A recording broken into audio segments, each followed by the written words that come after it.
Hello everyone, তোমরা সবাই কেমন আছো? দেখো আমি স্টেশনে ঘুরতে চলে এসেছি। তো বিকেলবেলা তো তোমাদের সঙ্গে অল্প শেয়ার করলাম। দেখো আমাদের স্টেশনটা অনেক বড়, অনেকদিন পরে এরকম ঘুরতে চলে আসলাম। তো দেখো আমার পিছনে একটা মন্দির আছে, সেই মন্দিরটাকে আমি মন্দিরে যাব। তো সেটা হলো হনুমান মন্দির।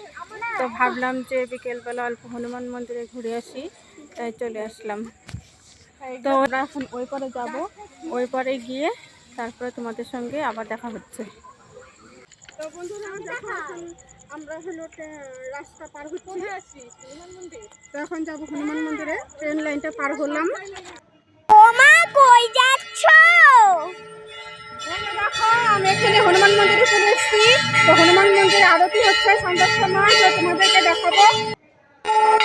এই দেখো বন্ধুরা আমরা চলে এসেছি হনুমান মন্দিরে। তো খুব টাইম মতো চলে আসছি। এখন হচ্ছে সন্ধ্যা আরতি হচ্ছে। তো খুব সুন্দর। এই দেখো সবাই ঘন্টা বাজাচ্ছে, ঘন্টা একদম 5-6টা, সেই 5-6টা ঘন্টা বাজাতে হয়। তো খুব সময় মতো আমরা চলে এসেছি, তোমাদেরকে ভালো করে দেখিয়ে দিলাম। এত সুন্দর সন্ধ্যা আরতি হচ্ছে, না দেখলে খুব মিস করতাম। তো দেখো চলে গেল ঠাকুর দর্শন করতে।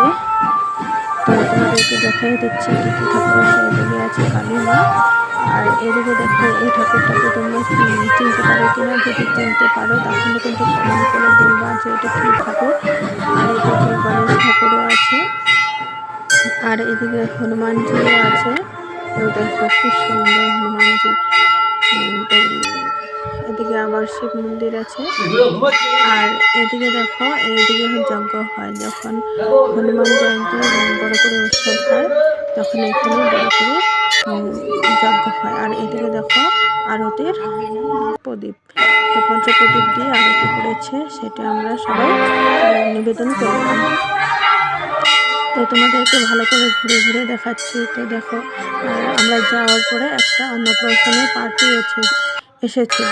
তো দেখো বাচ্চাটাকেও তোমাদেরকে অল্প দেখিয়ে দিলাম, আর আমি অল্প ঘন্টা বাজিয়ে এখন আমরা চলে যাচ্ছি।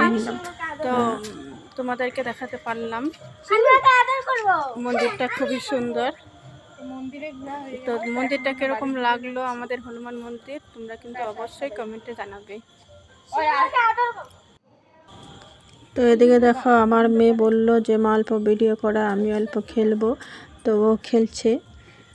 আর এদিকে দেখো বাইরের থেকে আমি মন্দিরটাকে আবারও তোমাদেরকে দেখালাম। কি সুন্দর, মানে এত সুন্দর লাগছে, মনে হয় আমার আর যেতে ইচ্ছে করছে।